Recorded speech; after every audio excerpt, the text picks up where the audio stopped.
नमस्कार व्यूअर्स, मैं हूं अमीश देवगन और आप देख रहे हैं आर पार। गुजरात में कल पहले दौर की वोटिंग है और इस वोटिंग से ऐन पहले, जैसे कहते हैं ठीक पहले, देश के गृह मंत्री बीजेपी के कद्दावर नेता अमित शाह ने बहुत बड़ा मुद्दा उठा दिया है, बहुत बड़ा बयान दे दिया है। अमित शाह ने कहा है कि कट्टरपंथ का किसी समुदाय से लेना देना नहीं है, लेकिन सभी जानते हैं कि कौन सी ताकतें कट्टरपंथ को बढ़ावा दे रही हैं। इस बयान के बाद असदुद्दीन ओवैसी जैसे नेता बेचैन नहीं, बहुत ज्यादा बेचैन हो गए। वो कह रहे हैं कि गृह मंत्री देश को बताएं कि वो कौन सी ताकतों की बात कर रहे हैं। गुजरात में अपने संकल्प पत्र में बीजेपी ने कट्टरवाद से निपटने के लिए एंटी रेडिकलाइजेशन सेल का ऐलान भी कर दिया है, लेकिन दूसरी तरफ अब शब्दों पर भी जमकर वार पलटवार का दौर जारी है। पहले कांग्रेस अध्यक्ष मल्लिकार्जुन खड़गे ने प्रधानमंत्री मोदी के लिए रावण शब्द का इस्तेमाल किया। इसके बाद बीजेपी ने भी जोरदार पलटवार करते हुए कहा कि यह वक्तव्य मल्लिकार्जुन खड़गे का नहीं है, बल्कि सोनिया और राहुल गांधी का है। बीजेपी यह भी कह रही है कि सोनिया गांधी के इशारे पर गुजरातियों का लगातार अपमान किया जा रहा है। तो आज गुजरात चुनाव के तमाम मुद्दों पर होगी देश की सबसे बड़ी राजनीतिक बहस। गुजरात की लड़ाई कट्टरपंथ पे आई। आज का आर पार इसी पर।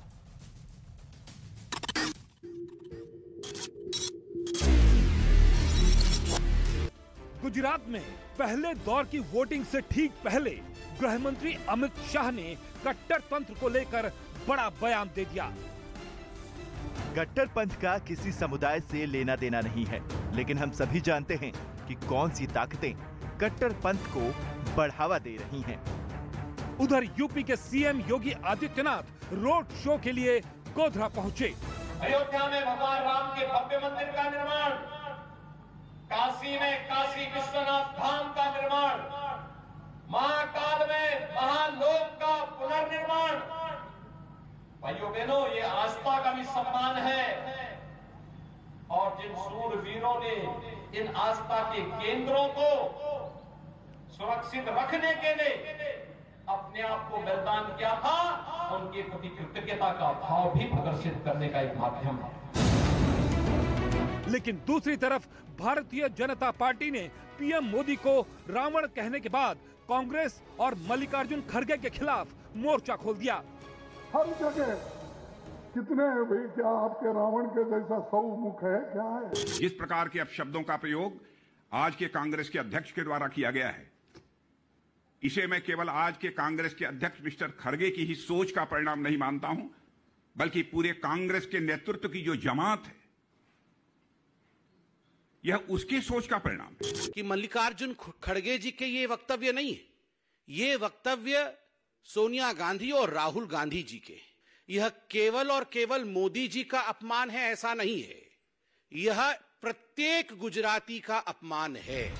तो आज गुजरात चुनाव में उठ रहे तमाम मुद्दों पर होगी सबसे बड़ी राजनीतिक बहस।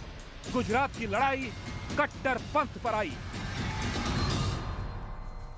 गुजरात के अंतिम दौर की लड़ाई अब कट्टरपंथ पे आ गई है। चुनाव में कट्टर सोच वाले दांव का विश्लेषण जरूर समझना चाहिए। पहला तथ्य, कट्टर सोच का मुद्दा सीधे तौर पर राष्ट्रीय सुरक्षा के साथ जुड़ा है, क्योंकि कट्टर सोच कोई भी होगी, कहीं से भी होगी, वो राष्ट्रीयता के लिए बेहद खराब है, गलत है। दूसरा तथ्य, सरतन से जुदा वाली घटनाएं इसी कट्टर सोच का एक नतीजा रही हैं। तीसरा बड़ा तथ्य, बीजेपी ने गुजरात में एंटी रेडिकलाइजेशन सेल का वादा कर डाला है। एंटी रेडिकलाइजेशन सेल का वादा करने का तात्पर्य अब ओवैसी जानना चाह रहे हैं, एआईएमएम जानना चाह रही है, कांग्रेस पार्टी जानना चाह रही है। चौथा तथ्य, सिर्फ भारत ही नहीं, पूरी दुनिया कट्टर सोच से बेहद परेशान है, इसमें भी कोई दो राय नहीं है। कट्टर सोच कहीं से भी आ सकती है।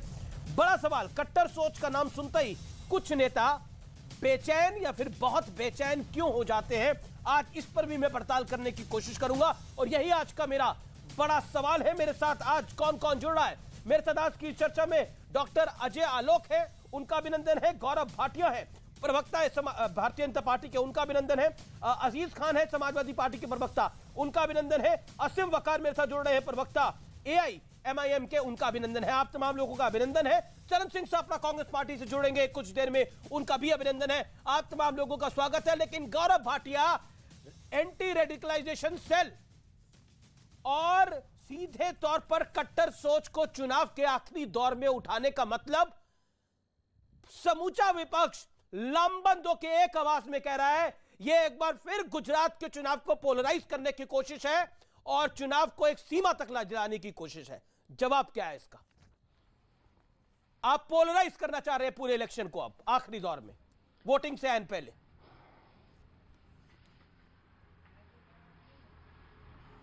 अमीश जी, अगर आतंकवाद के खिलाफ जीरो टॉलरेंस की पॉलिसी होना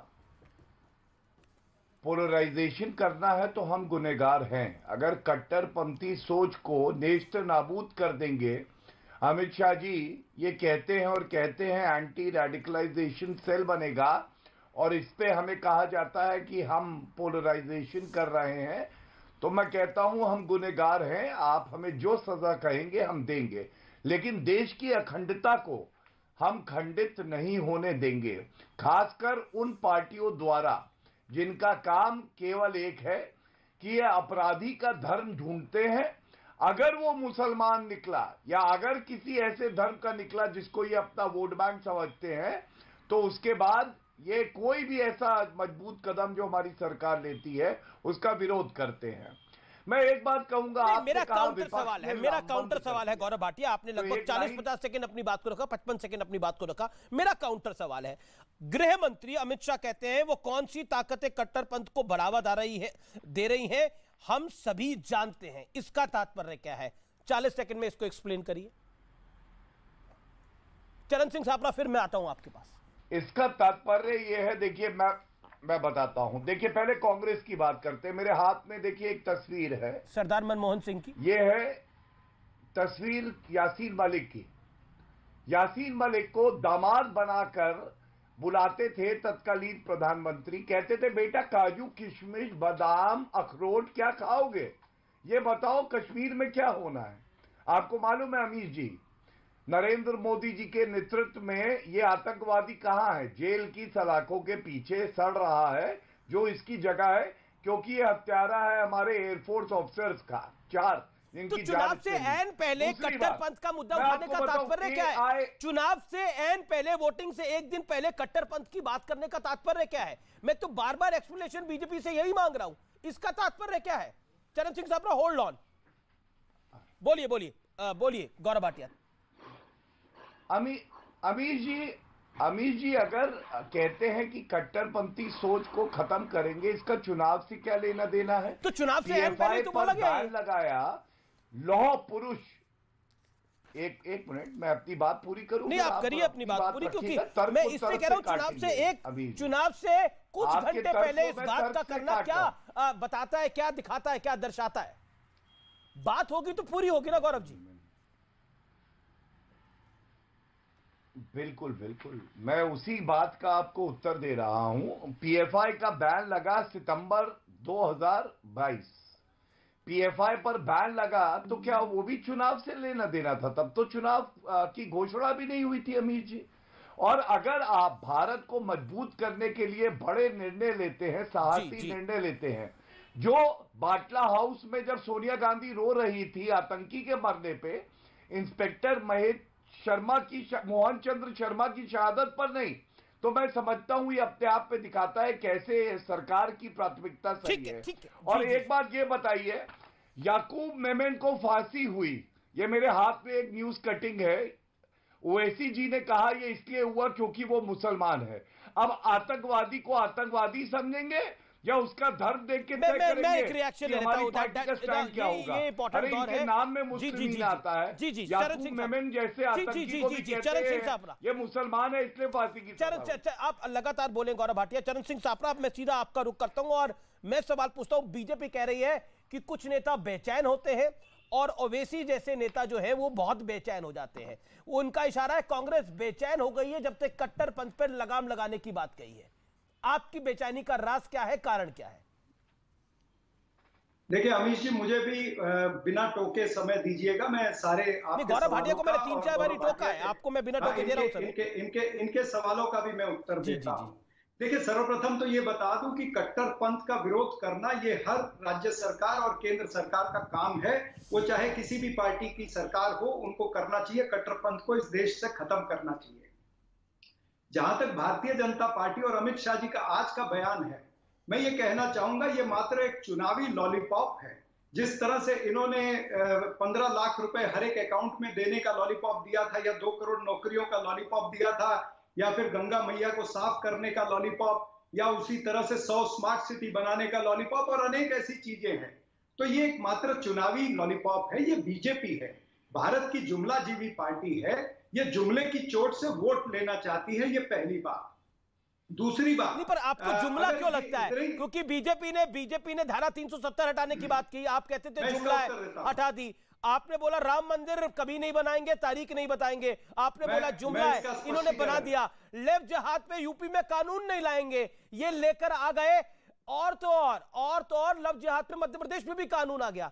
आप जिस चीज को जुमला बोलते हो, ये करके निकल जाते हैं। तो फिर अगर कट्टरपंथ की भी बात कर रहे हैं ये, तो क्या आपको लगता नहीं है कि इससे आपकी पॉलिटिकल ताकत और कमजोर हो जाती है? चुनाव से पहले, वोटिंग से पहले। सुनिए ना, मैं जुमलाजीवी इसलिए बोल रहा हूं, उसके मैं 3-4 उदाहरण देता हूं। मुफ्ती मोहम्मद सईद ने जिस दिन शपथ ली जम्मू कश्मीर के अंदर, नरेंद्र मोदी भी वहां थे, बीजेपी के आला नेता वहां थे। मुफ्ती मोहम्मद सईद ने पाकिस्तान का धन्यवाद किया, कट्टरपंथियों का धन्यवाद किया, अलगाववादियों का धन्यवाद किया। भारतीय जनता पार्टी के एक भी नेता का मुंह नहीं खुला, इंक्लूडिंग नरेंद्र मोदी साहब। उसी तरह से महबूबा मुफ्ती, जिन्होंने कहा कि अफजल गुरु ये देशभक्त है, उस महबूबा मुफ्ती को इन्होंने मुख्यमंत्री बनाया। उसके साथ 3 साल इन्होंने सरकार चलाई है। उसके बाद में मैं आपको अनेक उदाहरण और देता हूं। जिस तरह से रेड कारपेट वेलकम पठानकोट में आईएसआई को दिया गया, क्या ये बताता है कि ये कट्टरपंथी के खिलाफ है? फिर इसके बाद में 10,000 पत्थरबाजों के केस माफ हुए और मेजर आदित्य कुमार पर केस हुआ जम्मू कश्मीर में। ये क्या बताता है कि ये कट्टरपंथी के खिलाफ है? और इसके बाद 3 उदाहरण और बताते रहे। जब मोहनचंद शर्मा मरता है, शहीद होता है, तब उसकी शहादत पे आंसू नहीं बहाए जाते, आतंकियों के मरने पे आंसू बहाए जाते हैं। वो कहते हैं कि यही है जो कट्टरपंथ को बढ़ावा देने वाली पार्टी है। बोला तो सही अभी गौरव भाटिया ने, यासीन मलिक को प्राइम मिनिस्टर ऑफिस बुलाने वाले, प्राइम मिनिस्टर हाउस बुलाने वाले लोग कट्टरपंथी विचारधारा के साथ है, यही बोला गौरव भाटिया ने। ओके, मैं आपकी बात आऊंगा। Gaurav Bhatia wants to reply. Okay, मुझे उत्तर देने दीजिए। आपने संगीन बातें की। हाँ, देखिए, जहां तक आप बात कर रहे हैं, ये देखिए अलगाववादी नेताओं की फोटो जो है, अटल बिहारी वाजपेयी प्रमोद महाजन जी के साथ में है। जिस तरह से इन्होंने दिखाई, मैं भी ये फोटो दिखा सकता हूं। दूसरी बात, तारिक अहमद मीर, जो देवेंद्र सिंह डीएसपी के साथ में पकड़ा गया, जिसका डायरेक्ट उल्लेख पुलवामा के अंदर, उस तारिक अहमद मीर ने चुनाव लड़ा है 2014 में एमएलए की टिकट, बीजेपी की टिकट। ठीक है, जवाब ले लेते हैं। इसी तरह से तालिब हुसैन, ये तालिब हुसैन की फोटो है रविंदर रैना के साथ में, जो भारतीय जनता पार्टी के सर, अब आप भी प्राइम मिनिस्टर हाउस में कोई पहुंचा हुआ रविंद्र रैना के पास पहुंचा हुआ, उसकी बराबरी कर रहे हैं। पूरा करने दीजिए। जी। अब चरण सिंह साहब अपना जवाब ले लेते, गौरव भाटिया से जवाब ले लेते। मुझे पूरा करने दीजिए। मैं 2 चीजें और कहूंगा जी, 2 चीजें और कहने दीजिए। ये जो तालिब हुसैन है, जिसके भारतीय जनता पार्टी का जो पदाधिकारी था, ये हिजबुल मुजाहिदीन का ऑपरेटिव है। ये उनके लिए हथियार और लॉजिस्टिक अरेंज करता है। श्रीनगर में वार्ड क्रमांक 33 में, वार्ड क्रमांक, ठीक है। अब आप जी अब जवाब सुनना जरूरी है। गौरव भाटिया जवाब। गौरव भाटिया 30 सेकंड का sharp reply. Gaurav Bhatia 30 second का शार्प रिप्लाई, बाकी मेहमान भी है मेरे पास। Okay, hold on. Gaurav Bhatia 30 second का शार्प रिप्लाई। देखिए अमीश जी, आज की चर्चा में क्या फर्क आया है श्री नरेंद्र मोदी जी के नेतृत्व में और पहले जो लॉलीपॉप खाने वाली सरकार थी, मैं बताता हूं। 26/11 याद करिए, 26/11 के बाद राहुल गांधी डिस्को डांस कर रहे थे सुबह तक, और फाली होमी मेजर ने कहा, तत्कालीन एयर चीफ मार्शल ने मनमोहन सिंह जी से, हम पाकिस्तान को नेस्त नाबूद करेंगे। अनुमति नहीं मिली। पुलवामा हुआ, नरेंद्र मोदी जी पे व्यंग कसा गया कांग्रेस द्वारा, 56 इंच की छाती कहां है? 56 इंच की छाती ने वीर सेना ने जब पाकिस्तान को घुस के ठोका तो ये फर्क था। दूसरी बात, एक तस्वीर में और दिखाता हूं, ये देखिए, ये है नुसरत मिर्जा, आईएसआई एजेंट। किसके साथ है? आपको कांग्रेस पार्टी की सरकार में कैबिनेट मिनिस्टर गुलाम नबी आजाद तक और कपिल सिब्बल इनको वेलकम कर रहे थे, और उपराष्ट्रपति पूर्व में रहे हामिद अंसारी के साथ आईएसआई एजेंट केंद्र मंत्रियों के साथ बैठ के यहां पे दीमक की तरह देश को खाते थे, ये लोग इजाजत देते थे। आज क्या बदला है? आज बदला ये है कि सर्जिकल स्ट्राइक पहली बार अगर करी तो वो नरेंद्र मोदी जी की सरकार ने करी। ये फर्क है, ये फर्क जनता को दिखाई देता है, और कट्टरपंथी सोच को हम खत्म करके ही मानेंगे। Okay okay, Charan Singh Sapra, Barack Obama ने भी अपनी किताब में कई बातों का जिक्र किया है कि 26/11 के बाद किस तरह से अटैक हो सकता था और वो अटैक क्यों नहीं हुआ। इसको लेकर मुझे आपको बताने की आवश्यकता नहीं, क्या आपको लगता है? जी जी जी जी। देखिए, सर्वप्रथम तो मैं आपको ये बता दूं, 26/11 को जब हमारे 2 दिन तक 3 दिन तक हमारे जो सेना के लोग हैं या एनएसजी कमांडो हैं, जब वो लड़ रहे थे, तब गुजरात के तब के मुख्यमंत्री नरेंद्र मोदी जी ताज होटल से 200 मीटर दूर पर सरकार को कोस रहे थे।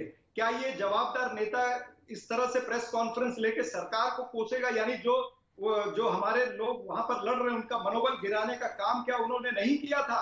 ये एक बात। दूसरी बात, जिस तरह से ये आईएसआई की बात करते, मैं इनको पूछना चाहता हूं, ध्रुव सक्सेना मध्य प्रदेश का इनका आईटी सेल का चीफ था, वो आईएसआई का एजेंट। सर, वो आपका कैबिनेट मिनिस्टर गिना रहे हैं, आप ध्रुव सक्सेना गिना रहे हैं। निरंजन हिजोई आसाम में वो भारतीय जनता पार्टी का पदाधिकारी, वो एलईटी का प्रधानमंत्री दिखा रहा हूं, उसको अरेस्ट किया गया है।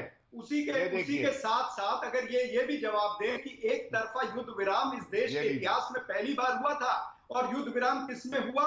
भारत की सेना में और पाकिस्तान के आतंकियों के बीच हुआ। ये बीजेपी ने करा था। तो ये तमाम सारी चीजें, अगर आप अलगाववाद के खिलाफ हैं सच में, और अगर आप कट्टरपंथ के खिलाफ हैं, तो आप पहले इन बातों का उत्तर दीजिए कि ये आपने क्यों किया, आपकी सत्ता के दौरान। आसिया अंद्राबी की फोटो तो बैनर पर छपी थी, वहां पर बेटी बचाओ बेटी पढ़ाओ के बैनर पर मसरत आलम को आपने छोड़ा। ये तमाम सारी चीजों का आपको उत्तर देना पड़ेगा। इसी तरह से जुमले बोल के जुमले की चोट पर गुजरात की वोट लेना चाहते हो। जब एक उंगली हमारी तरफ करोगे तो 3 उंगलियां आप। जी जी जी, आपने अपने जवाब आपने अपना तालिब हुसैन का जवाब दीजिए। ठीक है, मैं गौरव भाटिया आपको आगे मौका दूंगा, लेकिन असीम बकार काफी देर से इंतजार कर रहे हैं, डॉक्टर अजय आलोक और अजीज खान काफी देर से इंतजार कर रहे हैं। मैं असीम बकार के पास जा रहा हूं, बड़े दिनों बाद हमारी चर्चा में शामिल हो रहे हैं। असीम बकार, जब कट्टरपंथ का जिक्र करा, कट्टरपंथ का किसी समुदाय से लेना देना नहीं है, लेकिन हम जानते हैं कि कौन सी ताकतें कट्टरपंथ को बढ़ावा दे रही हैं, तो इसका बुरा क्यों लग गया?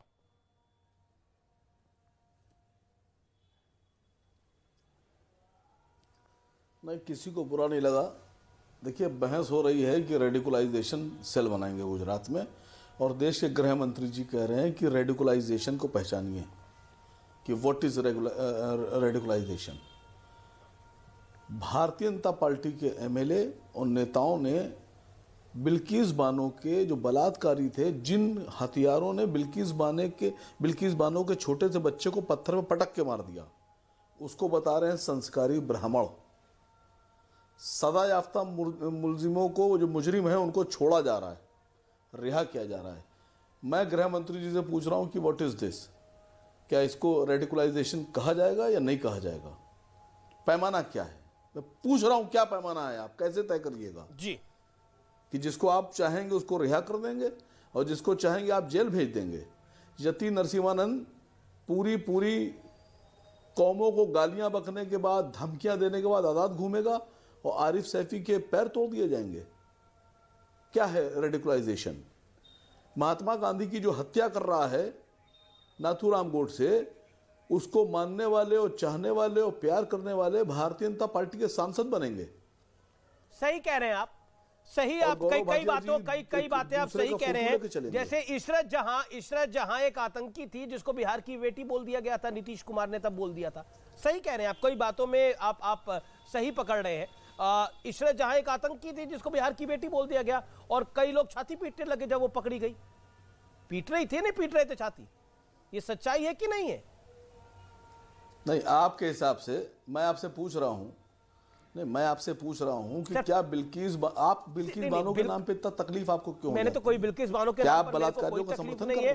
बिल्किस बानो को भी इंसाफ मिलना चाहिए, और बिल्किस बानो को भी इंसाफ मिलना चाहिए, श्रद्धा को भी इंसाफ मिलना चाहिए, सबको इंसाफ मिलना चाहिए। मेरी नजर में दोनों बराबर है, और मेरे को इसमें कोई कहने में गुरेज भी नहीं है। लेकिन देखिए, द पॉलिटिक्स ऑफ कंफर्ट ये होती है जब जब मैं बात करता हूं, जब मैं सवाल पूछता हूं आपसे जब सवाल पूछता हूं एक आतंकी के ऊपर, तो आप उसको एक रेप की घटना के साथ इक्वेट कर देते हैं। आतंकी घटनाक्रम और रेप को इक्वेट नहीं किया जा सकता सर, इक्वेट नहीं किया जा सकता। रेप जघन्य अपराध है, लेकिन आतंकी घटना में कई लोगों की जानें चली जाती है, कई मासूमों की जानें चली जाती है, इसलिए आप दोनों को बराबरी के दर्जे पर नहीं रख सकते। अरे बात तो सुनिए आप। मैं तो सुन ही रहा हूं आपकी बात। अरे हजरत, बात तो सुनिए मेरी। कहां सुन रहे हैं आप? आपने कहा कि श्रद्धा को इंसाफ नहीं बिल्कुल मिलना चाहिए सर। आप अगर मुझसे इंसाफ कराइएगा और मैं जज होता तो मैं जो उसका कातिल है पूना वाला, मैं उसको 10 बार सजाए मौत देता। ठीक है, अब जवाब आपने कुछ सवाल पूछे, गौरव भाटिया उसका जवाब लेकर तैयार है। गौरव भाटिया हाथ खड़ा कर रहे हैं अपना। जोड़े दे रहे, सुनिए सर। जी एक सेकंड, गौरव भाटिया अपनी बात तो सुन लीजिए, पूरी हो जाने दीजिए प्लीज सर। आप तकलीफ में ना आइए। ना मैं क्यों तकलीफ में आऊंगा? बात पूरी हो जाने दीजिए, फिर मैं सुन लूंगा, पूरा डिबेट में बोलूंगा। मुझे नहीं बोलूंगा। पूरी डिबेट में क्यों नहीं बोलेंगे आप? आपसे तो बुलवाना है, आपसे तो बुलवाना है। पूरी डिबेट में आप बोलेगा, ऐसा क्यों आपको बुरा लग रहा है कि आपको पूरी डिबेट में नहीं बोलने देंगे? आप अभी भी बोले हैं, आगे भी बोलेंगे। अपनी बात पूरी करने ठीक है, आपको 15 सेकंड के आपको अपनी जिद पूरी करनी है तो आप 15 सेकंड बोल लीजिए। गौरव भाटिया होल्ड, बात पूरी करने दीजिए। नहीं, जिद नहीं पूरी कर रहा हूं। एक क्रिमिनल, एक अपराधी, एक मर्डरर को आप एक कौम से जोड़े दे रहे हैं। उसने जो किया वो घिनौना अपराध था, लेकिन वो एक, मुझे नाम याद आ रहा है, वो एक आपका धर्म भाई था, वो क्या नाम था, निठारी में एक धर्म भाई था। मैंने तो धर्म की बात ही नहीं करी, मैंने तो श्रद्धा को और बिल्किस को इंसाफ की बात करी। धर्म को आप बीच में लेके आए, धर्म को आप बीच में लेके आए, और किस बात पर बीच में लेके आए, ये बात भी देश की जनता को पता होनी चाहिए। आप किस बात पर धर्म को लेकर आए? कितनी गलत बात आपने करी। मैंने श्रद्धा की बात करी, आपने धर्म की बात करी। मैंने बिल्किस की बात करी, आपने धर्म की बात करी। सुनिए, अब सुनना पड़ेगा आपको। आपने नहीं, अब आपने मुंह में हाथ डाला है तो जवाब पूरा सुनेगा। देखिए हजरत, आपने मुझे हजरत बुलाया था, मैं भी आपको बदले में हजरत बुला लेता हूँ। हजरत आप सुनिएगा, इतना सुनिएगा। ना एक सेकेंड। नहीं, अब आपने क्योंकि सवाल पूछा है तो जवाब भी सुन लीजिए। आपने बोला, आपने बहुत मासूमियत से अपनी बात को रखा, अच्छी बात है। आपने बोला, देखिए अमीश जी, आप धर्म को लेकर, मैं तो धर्म को बीच में नहीं लेकर आया, मैं तो श्रद्धा को बीच में लेकर आया, आप मुसलमान को बीच में लेकर आ गए। क्यों लेकर आए बीच में? नहीं, जरूरी थी। मैं तो बिल्किस को लेकर आया, आप क्यों धर्म को बीच में लेकर आए? आप क्यों धर्म को बीच में लेकर आए? मैंने इशरत जहां एक आतंकी पे सवाल पूछा, आप परेशान हो गए। नहीं आए सर, आप परेशान हो गए। मैं ब्रेक ले रहा हूं, ब्रेक के बाद आर पार में वापस आ रहा हूं। आप देखते रहिए आर पार।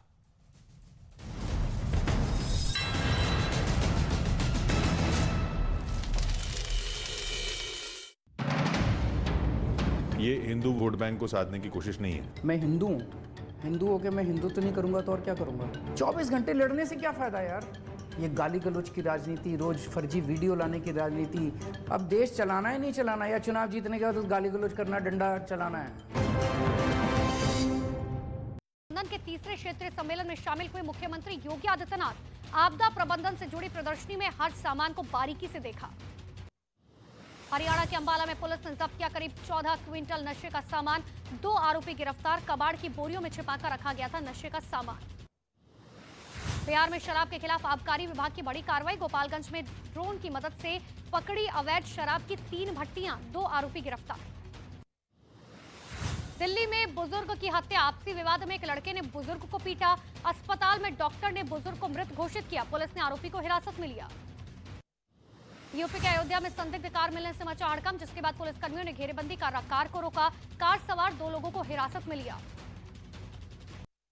कर्नाटक के बागलकोट में हैरान करने वाला एक मामला आया सामने। एक आदमी के पेट से निकाले गए 187 सिक्के, डॉक्टर ने ऑपरेशन कर सिक्कों को बाहर निकाला। बिहार के जहानाबाद में एक आदमी ने पेश की नई मिसाल। पत्नी के साथ मिलकर छेनी और हथौड़ी से चट्टान को काटकर 1500 फीट ऊंचे पहाड़ की चोटी तक सीढ़ियां बनाई। सतपुड़ा में रवीना टंडन के करीब से टाइगर की तस्वीर खिंचवाने की जांच जारी। टाइगर रिजर्व ने शुरू की जांच। रवीना टंडन पर नियमों की अनदेखी का आरोप। महाराष्ट्र में पुणे के खड़कवासला में नेशनल डिफेंस एकेडमी में हुई passing out parade. Admiral R Hari Kumar रहे मौजूद। जम्मू कश्मीर में लोगों से जुड़ने के लिए सेना का बड़ा कदम। पुंछ के सरकारी डिग्री कॉलेज में शॉर्ट फिल्म मेकिंग के लिए वर्कशॉप का आयोजन किया गया। क्रिसमस और न्यू ईयर से पहले हिमाचल के होटल में शुरू हुई एडवांस बुकिंग। पिछले साल के मुकाबले 4% अधिक सैलानी पहुंच रहे हैं हिमाचल। पाकिस्तान में तालिबान आतंकियों का हमला, 3 लोगों की मौत, 20 से ज्यादा लोग घायल। पश्चिमी पाकिस्तान में किया गया ये ब्लास्ट। यूक्रेन पर रूस के हमले लगातार जारी। रूस के रक्षा मंत्रालय ने जारी किया हमले का वीडियो। आर्टिलरी हमले में यूक्रेन की सेना को भारी नुकसान का दावा। फ्रांस ने ऊर्जा संकट से निपटने का रास्ता निकाला। कोयले से चलने वाले पावर प्लांट दोबारा शुरू किए गए। युद्ध की वजह से परमाणु रिएक्टर्स चलाने से हो रही थी परेशानी। चीन में सरकार के खिलाफ प्रदर्शन को कवर करने पहुंचे पत्रकार की पिटाई पर यूके सरकार भड़की। कोरोना की रोकथाम के लिए शी जिनपिंग सरकार ने 0 कोविड पॉलिसी लागू की है। चीन में प्रदर्शनकारियों को अमेरिका के बाद अब कनाडा का भी मिला साथ। चीन में 0 कोविड पॉलिसी को लेकर मचा हुआ है हाहाकार। चीन के बाद अमेरिका में भी बढ़ते दिखे कोरोना के मामले। एक दिन में मिले 31,492 मरीज, 313 लोगों की मौत। और जर्मनी में मच्छर के काटने से कोमा में पहुंचा एक शख्स। पश्चिमी मीडिया की तरफ से किया जा रहा है यह दावा।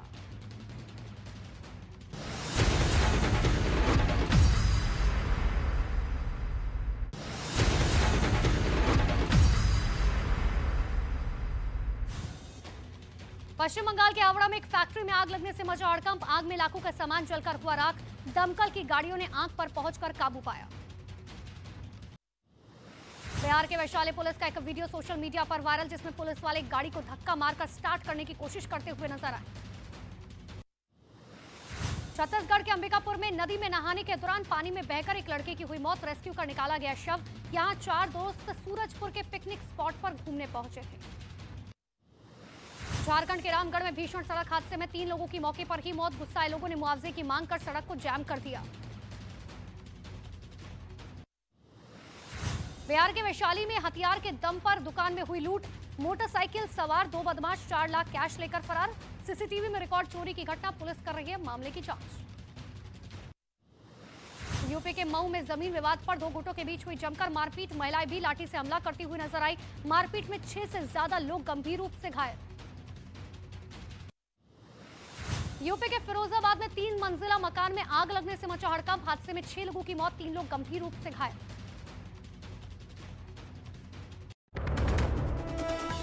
प्रधानमंत्री पर मल्लिकार्जुन खड़गे के विवादास्पद बयान पर बीजेपी का हमला। रक्षा मंत्री राजनाथ सिंह बोले, गुजरात की जनता देगी मुंहतोड़ जवाब।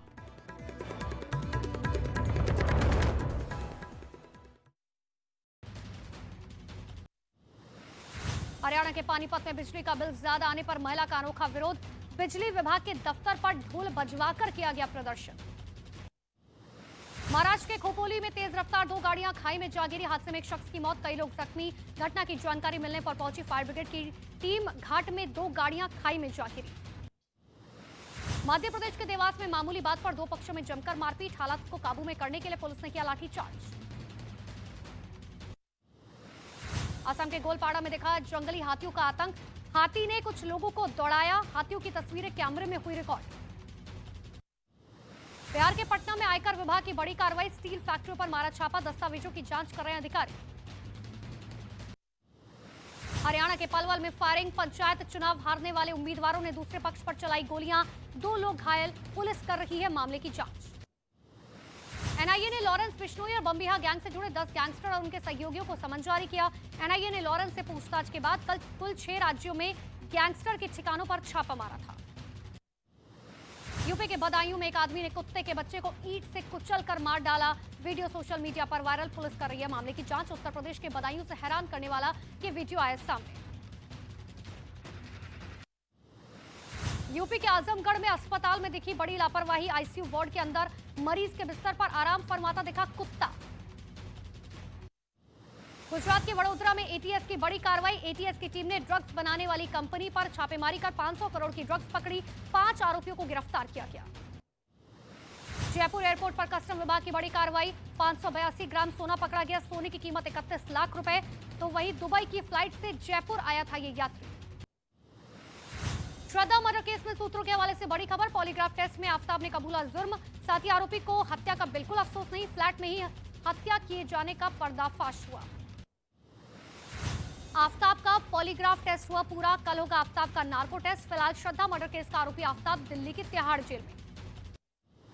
आफताब को हमले से सुरक्षित बचाकर लाने वाले पुलिसकर्मियों को मिला इनाम।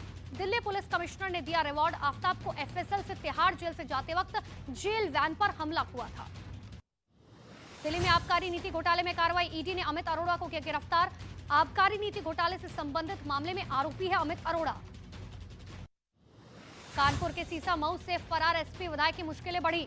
एयरपोर्ट पर लगे कैमरे में सोलंकी की तस्वीरें कैद हुई। इरफान सोलंकी पर फर्जी आधार कार्ड पर हवाई यात्रा करने का आरोप। गुजरात विधानसभा चुनाव के दूसरे चरण के लिए प्रचार हुआ तेज। अहमदाबाद में भारतीय जनता पार्टी के राष्ट्रीय अध्यक्ष जेपी नड्डा ने किया रोड शो। गुजरात विधानसभा चुनाव के पहले चरण का मतदान कल होगा। 89 सीटों पर डाले जाएंगे वोट। गुजरात विधानसभा चुनाव से जुड़ी सभी तैयारियां पूरी। कल होगा पहले चरण के लिए मतदान। मतदान केंद्रों पर पहुंच रहे हैं अधिकारी। एनसीडी चुनाव के लिए भारतीय जनता पार्टी ने जारी किया पोस्टर। हरदीप सिंह पुरी बोले, जहां झुग्गी वहां मकान। योजना से 10 लाख लोगों को होगा फायदा। लैंड पुलिंग से लगभग 75 लाख लोगों को होगा लाभ। एमसीडी चुनाव के लिए बीजेपी सांसद मनोज तिवारी का दावा, डीडीए फ्लैट्स और हाउसिंग सोसाइटी वाले भी कर सकेंगे रीडेवलपमेंट। झुग्गी वालों को मिलेंगे फ्लैट्स। एमसीडी चुनाव में आम आदमी पार्टी के उम्मीदवार जोगिंदर सिंह के खिलाफ केस दर्ज। पिस्टल लहराते हुए वीडियो हुआ था वायरल। आर्म्स एक्ट में मुकदमा दर्ज। चंडीगढ़ में आशा कार्यकर्ता, महिला खिलाड़ियों और छात्रों से मिली राष्ट्रपति द्रौपदी मुर्मू। हरियाणा के सीएम मनोहर लाल खट्टर और राज्यपाल भी रहे मौजूद। लखनऊ में आयोजित आपदा प्रबंधन के तीसरे क्षेत्रीय सम्मेलन में शामिल हुए मुख्यमंत्री योगी आदित्यनाथ। आपदा प्रबंधन से जुड़ी प्रदर्शनी में हर सामान को बारीकी से देखा। हरियाणा के अंबाला में पुलिस ने जब्त किया करीब 14 क्विंटल नशे का सामान। 2 आरोपी गिरफ्तार। कबाड़ की बोरियों में छिपाकर रखा गया था नशे का सामान। बिहार में शराब के खिलाफ आबकारी विभाग की बड़ी कार्रवाई। गोपालगंज में ड्रोन की मदद से पकड़ी अवैध शराब की 3 भट्टियां। 2 आरोपी गिरफ्तार। दिल्ली में बुजुर्ग की हत्या। आपसी विवाद में एक लड़के ने बुजुर्ग को पीटा। अस्पताल में डॉक्टर ने बुजुर्ग को मृत घोषित किया। पुलिस ने आरोपी को हिरासत में लिया। यूपी के अयोध्या में संदिग्ध कार मिलने से मचा हड़कंप, जिसके बाद पुलिसकर्मियों ने घेरेबंदी कर कार को रोका। कार सवार 2 लोगों को हिरासत में लिया। कर्नाटक के बागलकोट में हैरान करने वाला एक मामला आया सामने। एक आदमी के पेट से निकाले गए 187 सिक्के। डॉक्टर ने ऑपरेशन कर सिक्कों को बाहर निकाला। बिहार के जहानाबाद में एक आदमी ने पेश की नई मिसाल। पत्नी के साथ मिलकर छेनी और हथौड़ी से चट्टान को काटकर 1500 फीट ऊंचे पहाड़ की चोटी तक सीढ़ियां बनाई। सतपुड़ा में रवीना टंडन के करीब से टाइगर की तस्वीर खिंचवाने की जांच जारी। टाइगर रिजर्व ने शुरू की जांच। रवीना टंडन पर नियमों की अनदेखी का आरोप। वेलकम बैक व्यूअर्स, आप देख रहे हैं यार पर। उस समय की बड़ी ब्रेकिंग स्टोरी है, मैं आपको बता देता हूं। बीजेपी के IT cell head Amit Malviya का बड़ा ट्वीट है। उन्होंने राहुल गांधी पर बड़ा वार किया है। उज्जैन में राहुल की पूजा पर उन्होंने निशाना साधा है और सीधे तौर पर कहा है खुद को हिंदू साबित करने का लगातार ढोंग कर रहे हैं। राहुल की पूजा चुनावी हथकंडे से ज्यादा कुछ नहीं है। राहुल गांधी ढोंगी हिंदू है, ये क्लियर कट तरीके से लिखा है उन्होंने। अमित मालवीय का राहुल पर वार है और दूसरी तरफ कांग्रेस ने पलटवार किया है। कांग्रेस की तरफ से कांग्रेस के आईटी सेल हेड ने सोशल मीडिया चेयरपर्सन ने पदभार संभाला है और वो कह रही है कि वो सुप्रिया श्रीनेत वो लिख रही है कि हिंदू धर्म किसी की बपौती नहीं है। वो लोग क्या बोलेंगे जिन्होंने हिंदू मुस्लिम सिख ईसाइयों के लिए कभी भी कुछ नहीं किया है, ये उन्होंने लिखा है। राहुल भारत जोड़ो की बात करते हैं, बीजेपी की जमीन खिसक रही है। मैं सीधा रुक कर लेता हूं गौरव भाटिया का। गौरव भाटिया, बीजेपी की जमीन खिसक रही है इसलिए राहुल गांधी को ढोंगी हिंदू करार दिया जा रहा है।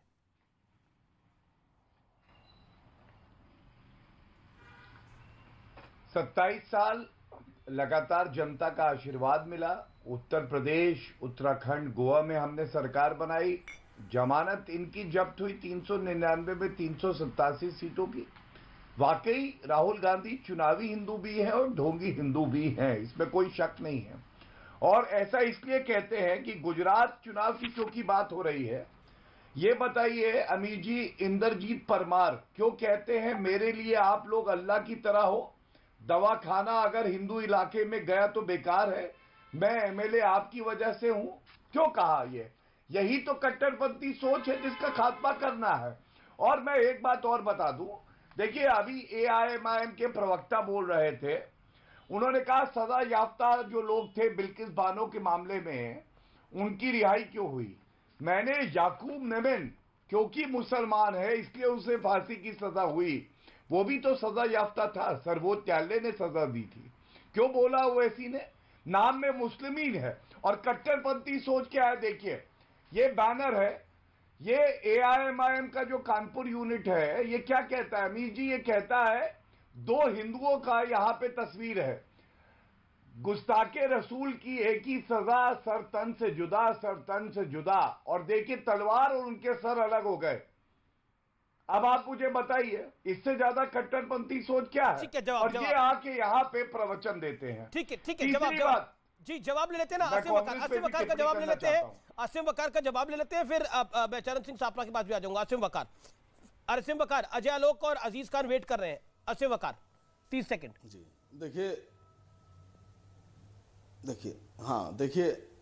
देखिए गौरव भाटिया जी ने जो पोस्टर दिखाया ये बहुत पुराना पोस्टर है, ये कानपुर में लगा था। और जब मुझ तक ये बात आई थी तो मैंने कानपुर पुलिस से, योगी जी की मुख्यमंत्री थे, मैंने कानपुर पुलिस से अपील की थी।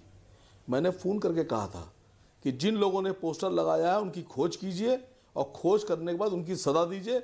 मजलिस इत्तेहादुल मुस्लिमीन किसी तरह के हिंसक बयान का या हिंसा का समर्थन नहीं करती है। एक भी आदमी को अरेस्ट नहीं किया गया। ओवैसी के बयान पे पोस्टर तो दिखा दिया, अगर ये दिखा दें और ये बता दें, कानपुर पुलिस को फोन लगाइए।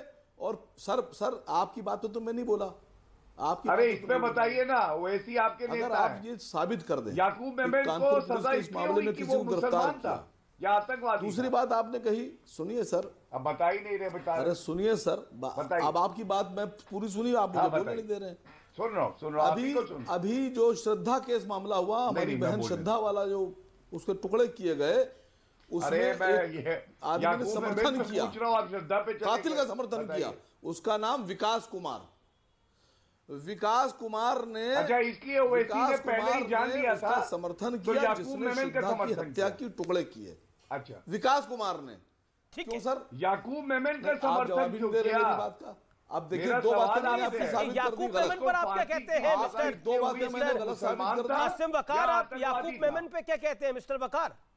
रिप्लाई ऑन दैट ना। याकूब मेमन को बचाने के लिए ओवैसी साहब क्यों गए थे? क्या कहा आप? नहीं, मैं आपसे पहले पूछ रहा हूं। नहीं, जवाब दीजिए ना इस बात का।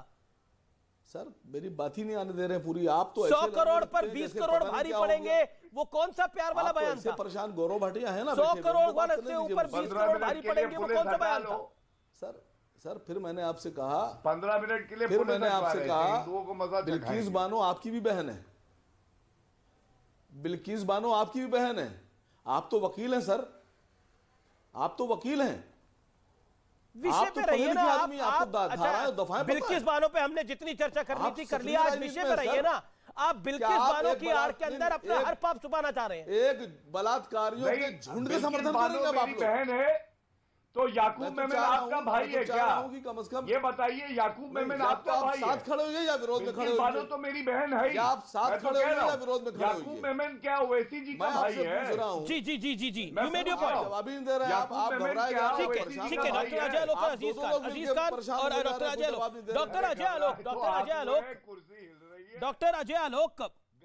डॉक्टर अजय आलोक, मैंने कुमार विश्वास का इंटरव्यू किया था और उसको इंटरव्यू को यहां पर इसलिए कोट करना जरूरी है। उन्होंने बोला कि ये सब विपक्ष के लोग, नरेंद्र मोदी को पता है कि ये उनके चक्कर में फंसेंगे विपक्ष के लोग, इसीलिए गाली भी देंगे, अपशब्द भी बोलेंगे और आखिर के अंदर तमाम वो गेम करेंगे जिसका अल्टीमेट फायदा भारतीय जनता पार्टी को मिल जाएगा। क्या आपको लगता है एक विधायक कहता है कि मैं मुसलमान मोहल्लों के अलावा कहीं डिस्पेंसरी नहीं जाने दूंगा। अमित शाह पलटवार करते हैं, बोलते हैं कि भैया कट्टरपंथी सोच को बढ़ावा नहीं मिलना चाहिए इस देश के अंदर, जो एक जायज बात है। उसके बाद मल्लिकार्जुन खड़गे रावण कह देते हैं नरेंद्र मोदी को।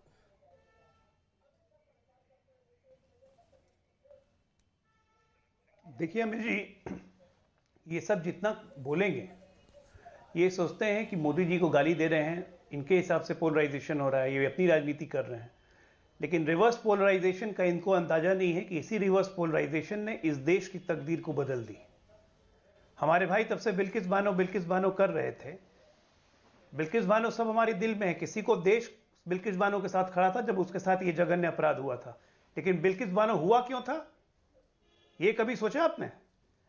जब 70 कार सेवकों को, जिसमें एक 1.5 साल का बच्चा, 6 महीने का बच्चा, दूध मुआ बच्चा, उसको जिंदा जला दिया जाए ना, तो उसके प्रतिशोध में हुआ था बिल्किस बानो। और निरपराध, जिसका कोई अपराध नहीं था, वैसी बिल्किस बानो को सजा मिली। लेकिन कट्टरपंथ की शुरुआत कहां से हुई थी? डॉक्टर को सिखाया जाता है कि तुम्हें जान बचाना है। सुनिए, कट्टरपंथ की शुरुआत वहां से हुई थी। ऐसे कट्टरपंथ को अगर खत्म किया जाए तो आप लोग के पेट में दर्द क्यों होता है? तुम्हें जान बचाना है। अगर कट्टरपंथ को खत्म करने की बात कोई करता है तो पेट में दर्द क्यों होता है? उसको आप एनालॉजी करने लगते हैं बिल्किस बानो की रिहाई से, जो कि सुप्रीम कोर्ट में पेंडिंग है। तुम ये सबक दे रहे हो। अरे यार, आप तो बीच में फिर बोलने लगे। आपको दिक्कत क्या होती है? शांति से बोला मैं आपके बीच में। कॉलेज की जांच अरे वो 35 मिनट बात बोल रहे हैं, चलो तो बोलने तो दे। कट्टरपंथ पे सुनने में दर्द होता है। कट्टरपंथ पे सुनने में दर्द होता है। डॉक्टरी पढ़ के आए हैं, डॉक्टर का पेशा, डॉक्टर का सबक ये होता है कि चाहे तुम्हारा दुश्मनी क्यों ना हो। क्यों नहीं कट्टरपंथ अब कर लेते हो यूपी में? अरे अभी वो इलाज कर रहे हैं किसी का। एक सेकंड, असीम बकार, ये मॉरल लेक्चर आप दे रहे हैं डॉक्टर अजय आलोक को। डॉक्टर अजय आलोक अभी क्या अभी वो इलाज कर रहे हैं किसी का? अभी वो पॉलिटिकल इलाज कर रहे हैं आप लोगों का, तो जवाब सुनिए ना उनका। क्या करना है? अरे अभी क्या ऑपरेशन थिएटर में खड़ा है डॉक्टर अजय आलोक? क्या उसके बाद में आप कमाल की बात है, उनका पेशा है, वो अब कमाल की बात कर रहे हैं। कैसे अभी वो किसी का इलाज कर रहे हैं कि ऑपरेशन थिएटर में है डॉक्टर अजय आलोक। सर मुझे शर्म आ रही है। नहीं, आपको शर्म, अब मुझे नहीं पता आपको शर्म किस वजह से आ रही है। दिमाग हिल गया है सर, आपको रोकना चाहिए था। इनका दिमाग हिल गया। आपको रोकना चाहिए। इनको बिल्किस बानो याद आती है, लेकिन बिल्किस बानो वाली घटना क्यों हुई वो याद नहीं आती है। अब सुनिए, इतना तो दुनिया अजय आलोक को एक देखिए, असीम बकार ये अनफेयर कर रहे हैं। अब वो 35 मिनट बाद बोलने शुरू करें, आपने उनको 30 सेकंड नहीं बोलने दिया। एक सेकंड, ओके अजय आलोक, आप अपनी बात को कंप्लीट करिए, फिर अजीज खान, और फिर मैं आपके पास आऊंगा। असीम बकार बोलिए आप। चरण सिंह सापरा हमारे साथ जुड़े हुए हैं। मैं बहुत सिंपल तरीके से कह रहा हूं कि इस देश से कट्टरपंथ सोच को मिटना जरूरी है। अगर सेलेक्टिवली कट्टरपंथ को याद करेंगे तो कुछ नहीं मिटेगा। बिल्किस बानो याद रहता है, लेकिन गोधरा के कार सेवक याद नहीं रहते हैं। याकूब मेनन याद रहता है, लेकिन एयरफोर्स ऑफिसर्स की हत्या याद नहीं रहती है। अफजल गुरु याद रहता है, सुप्रीम कोर्ट तक पहुंच जाते हैं, लेकिन उसने संसद पे हमला किया क्यों किया यह याद नहीं रहता है। गुस्ताख के रसूल की एक ही सजा, सरतन से जुदा याद नहीं रहता है, नुपुर शर्मा याद रहती है। ये सोच घातक है और ये सोच हिंदुस्तान में अब बदल रही है। 2002 से गुजरात का इसलिए आभार मानना चाहिए पूरे देश को कि इस सोच को बदलने की पहल किसी प्रदेश ने की तो गुजरात ने की। और आज यही कारण है कि 27 वर्षों से गुजरात निरंतर तरक्की कर रहा है और 2002 के बाद से कोई गोधरा नहीं हुआ। यूपी में जब से योगी जी आए हैं कोई दंगा नहीं हुआ। क्यों? क्योंकि ये कट्टरपंथ की सोच पर लगाम लगी है। अजीज खान, और अब ये समय आ गया है कि सिर्फ यूपी या गुजरात नहीं, पूरे देश में ऐसे कट्टरपंथ सोच पे लगाम लगनी चाहिए। अजीज खान जवाब। बल्कि चुनाव आयोग को यह सोचना चाहिए कि धर्म का नाम अपने पार्टी में इस्तेमाल करने वाले राजनीतिक दलों की मान्यता रद्द की जाए या नहीं। ओके, मैं असीम बकार आपसे जवाब लूंगा, पहले अजीज खान आप बोल लीजिए। देखिए, बचा बहुत कम है बोलने के लिए। एक तो 40 मिनट बाद हमको मौका दे रहे हैं सर आप, मुझे दुख है बहुत। चलिए खैर कोई बात नहीं। लगातार जिस मुद्दे पे चर्चा हो रहा है, यकीन मानिए मैं पता नहीं क्यों समझ नहीं पा रहा हूं। मुझे तो यह लग रहा है कि हैरत है, किसी हाथ में पत्थर भी नहीं है और महफूज इस शहर में कोई सर भी नहीं है। एक चीज आप समझिए अमीश भाई, लगातार अभी चर्चा हो रहा है कि सब माननीय गृह मंत्री जी जो है वो कट्टरपंथी ताकतों के खिलाफ एक सेल बनाने जा रहे हैं। बिल्कुल बनाना चाहिए और बिल्कुल हम इसका खैर मकदम करते हैं। ईमानदारी की बात है कि बिल्कुल बनना चाहिए, लेकिन ये पैमाना क्या होगा? एक तरफ तो अफजल गुरु जिनको पीडीपी शहीद मानती है उसके साथ मिलकर के आप सरकार बनाते हैं। दूसरी तरफ आप कह रहे हैं साहब कट्टरपंथी ताकतों के हम खिलाफ हैं। एक तरफ आप बगैर बुलाए बिरयानी खाने पाकिस्तान जा रहे हैं और वही पाकिस्तान लगातार हम पर अटैक कर रहा है। दूसरी तरफ आप पत्थरबाजों को कश्मीर में आप रिहा करते हैं, और जो हमारी फौज है, जो हमारी ताकत है, उसको, अरे सुनिए ना सर, सुनिए ना, अरे आ रहा हूं, अरे सुनिए ना मेरी बात सर, सुन लीजिए, सुन लीजिए, काफी वक्त बाद मौका दिया आपने। सैनिकों पर आप एफआईआर करते, देखिए सीधी सी बात ये समझिए, मोटा मोटा मुद्दा समझ लीजिए, उत्तर दूंगा जरा, कि बीजेपी लगातार गोल पोस्ट को चेंज कर रही है, गोल पोस्ट चेंज कर रही है। वो 27 साल के हिसाब को नहीं देना चाहती है, इस तरीके के बयानबाजी करके वो ये नहीं बताना चाहती है कि माननीय मोदी जी ने कहा था कि 2022 में जब शिलान्यास किया था तो कहा था कि मुंबई से हम अहमदाबाद बुलेट ट्रेन से आएंगे। वो बुलेट ट्रेन कहां है? गुजरात का चुनाव है कल, सब बुलेट ट्रेन पूछना चाहती है जनता। गोल पोस्ट क्यों चेंज किया जा रहा है? आज जिस तरह से धार्मिक उन्माद पैदा करके माहौल को बदलने का प्रयास किया जा रहा है, सच्चाई ये है। धार्मिक उन्माद कैसे? धार्मिक उन्माद कैसे? आपने बोला धार्मिक उन्माद पैदा करके, क्यों नहीं? धार्मिक उन्माद कैसे? धार्मिक उन्माद कैसे? बताइए, बताइए देश की जनता को। सुनिए मेरी बात, अरे सुनिए सर, सुनिए, क्या बचा? क्या सद्दाम आया, पाकिस्तान आया, यूसीसी आया, क्या बचा? इसी गुजरात में यूसीसी आया, सद्दाम आया, पाकिस्तान आया, आतंकवादी आया, लगातार अभी हिंदू आया। साहब आप हिंदू हैं, वो मुसलमान हैं, वो कट्टर हिंदू हैं। यूसीसी में धार्मिक उन्माद कैसे है? यूसीसी में धार्मिक उन्माद कैसे है? यूनिफॉर्म सिविल कोड, हिंदू के लिए भी वही, मुसलमान के लिए भी वही, सुनिए, उसमें धार्मिक उन्माद कैसे है? और सद्दाम में धार्मिक उन्माद कैसे है? सद्दाम एक खराब शब्द हो सकता है किसी को उसका मुकाबला करने के लिए, लेकिन सद्दाम में धार्मिक उन्माद कैसे? बताइए ना मुझे। और अगर अमित शाह कहते हैं, अगर अमित शाह कहते हैं कि मैं कट्टरपंथी के खिलाफ एक सेल बनाऊंगा, तो इसमें धार्मिक उन्माद कैसे? इससे तो धार्मिक उन्माद कब होगा? अभी तो आप सपोर्ट कर रहे थे, तो यानी आप भी धार्मिक उन्माद को सपोर्ट कर रहे हैं। अरे अमीश भाई सुनिए ना, मैं वही कह रहा हूं कि जिस तरह से तुष्टीकरण की राजनीति करने का प्रयास किया जा रहा है, आज बीजेपी के पास जो मुद्दे हैं जवाब देने के, वो नहीं है। इसीलिए तमाम तरीके के गोल पोस्ट चेंज किए जा रहे हैं, चाहे वो दूसरी पार्टियों के द्वारा भी हो, चाहे बीजेपी के द्वारा हो। आज आप देखिए कैसे कहीं रावण का इस्तेमाल हो रहा है, कहीं मौत का सौदागर कहा जा रहा है, कहीं इटालियन जर्सी कही जा रही है, 50 करोड़ की गर्लफ्रेंड। ये क्या है? क्या यही संस्कार है? क्या ये वाकई में गौरव भाटिया कैटेगोरिकल धार्मिक उन्माद फैलाने की कोशिश भारतीय जनता पार्टी कर रही है? जवाब क्या वाकई में? Charan Singh Sapla, okay Aziz Khan, you made your point, Aziz Khan you made your point. Gaurav Bhatia,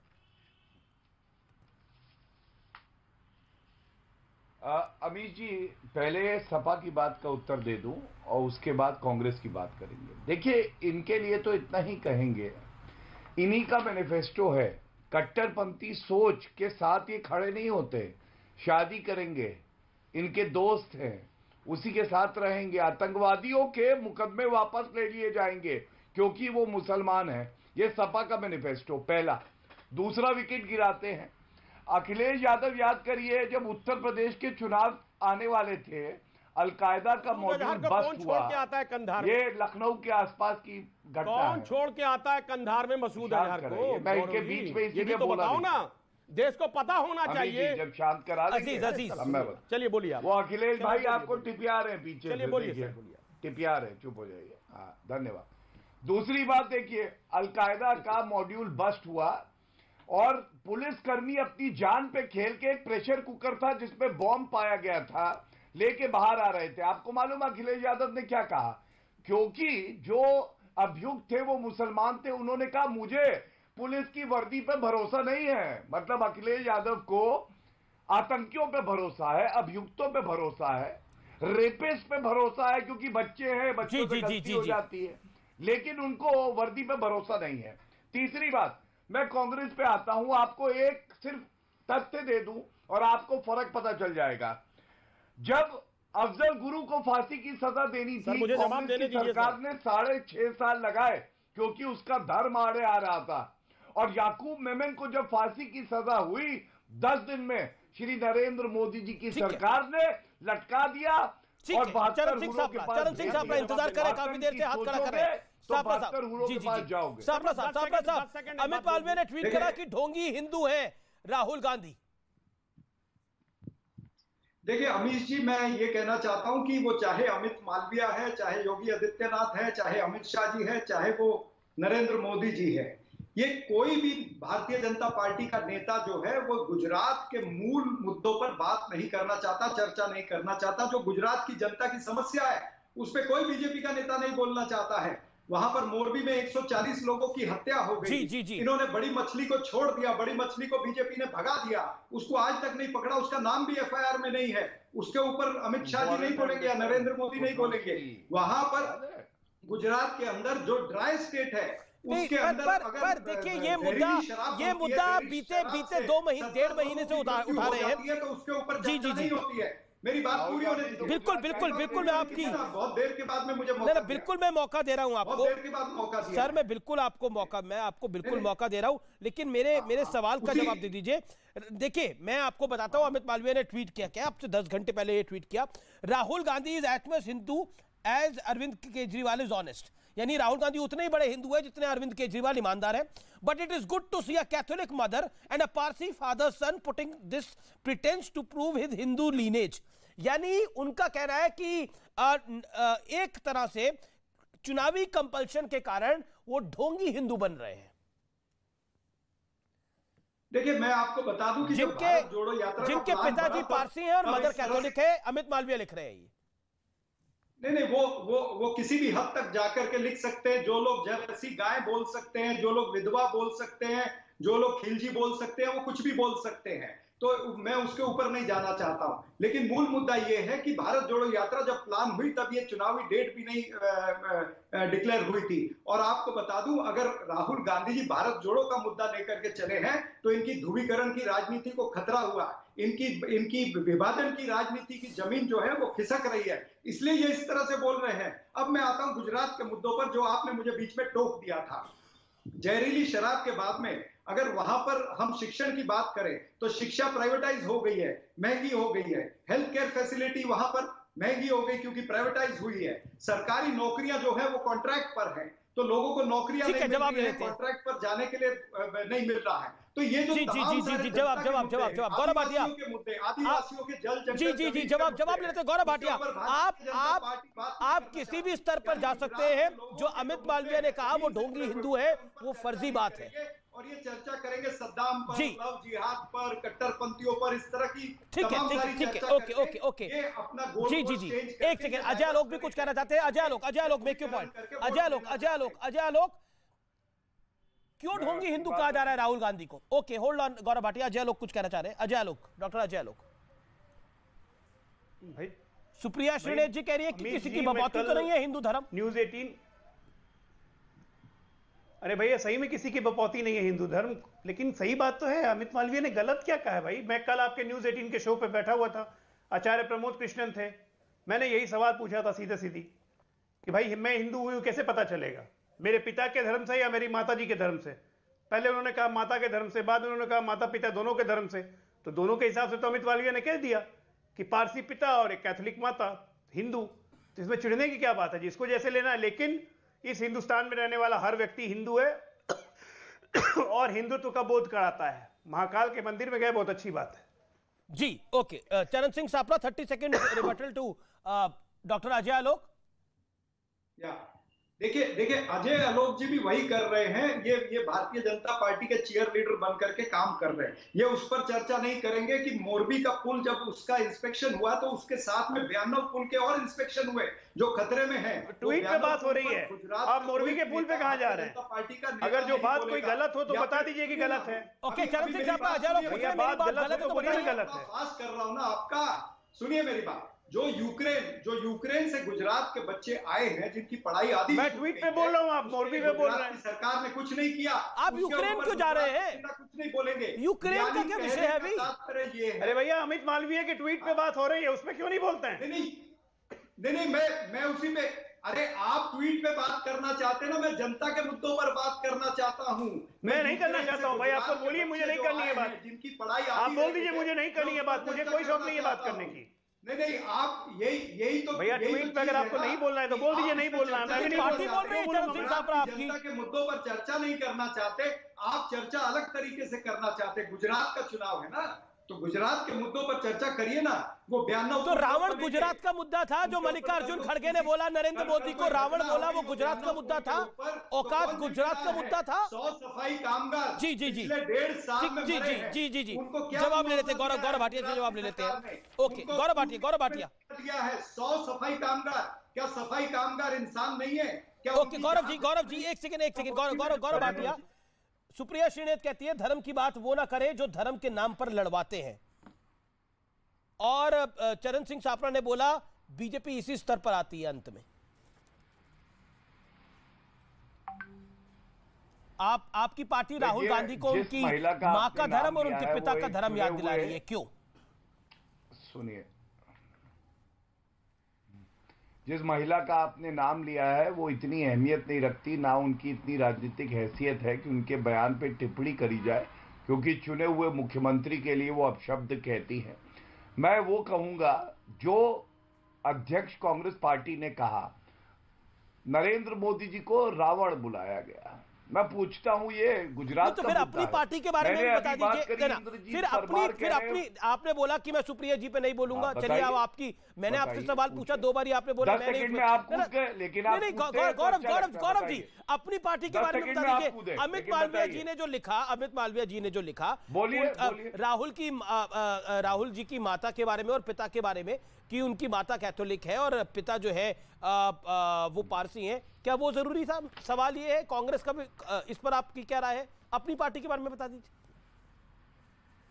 मैं बताता हूं अमीर जी, क्या ये जरूरी था कि बंद गले के ऊपर जनेऊ पहने और उसके बाद केवल चुनाव में चुनावी हिंदू और ढोंगी हिंदू बन जाए? मैंने तो आज तक कोई हिंदू नहीं देखा जो मंदिर में बंद गले के सूट के बाद जनेऊ ऊपर पहन ले। मैंने नहीं देखा, हो सकता है आपने देखा हो। क्या ये जरूरी था भगवान राम को काल्पनिक बता दे?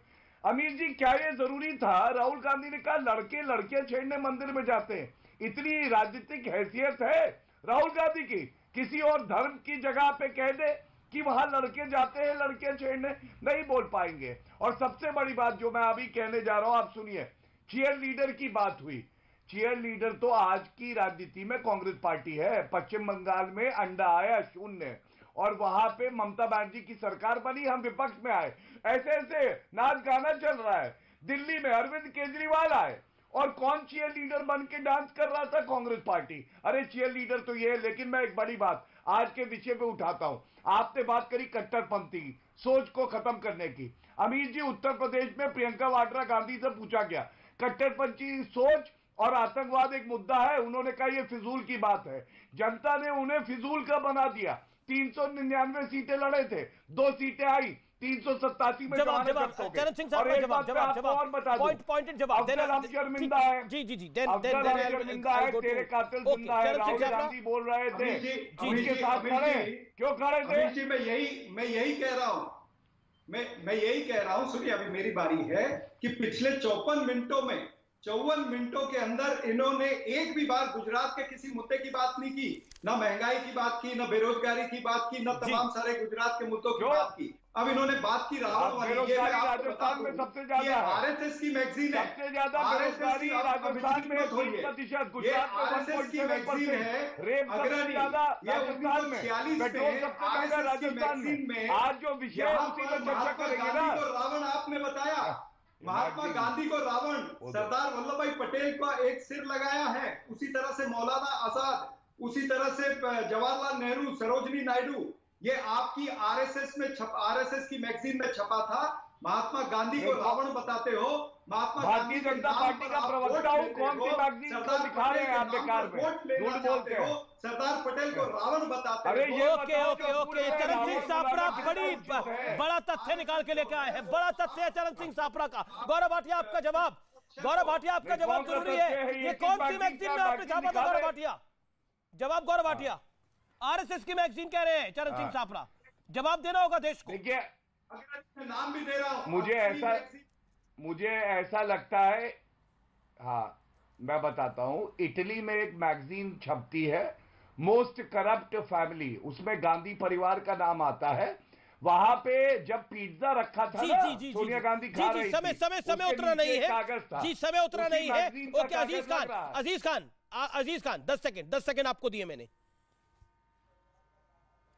देखिए अमीज भाई, देखिए वाकई में कोई चर्चा नहीं करेंगे। जो गुजरात मॉडल की बात हो रही थी, आज वो मोरबी मॉडल बन के रह गया है। अभी सबसे इंपॉर्टेंट बात है, अभी अमीज जी शुक्रिया सर, शुक्रिया। समय यहां समाप्त हो रहा है, शुक्रिया। लेकिन आज कमीश में विवेक शर्मा ने एक अच्छा सवाल पूछा। उन्होंने बोला आपकी नजरों में राष्ट्रवाद का अर्थ क्या है, उनका जवाब मैंने दिया।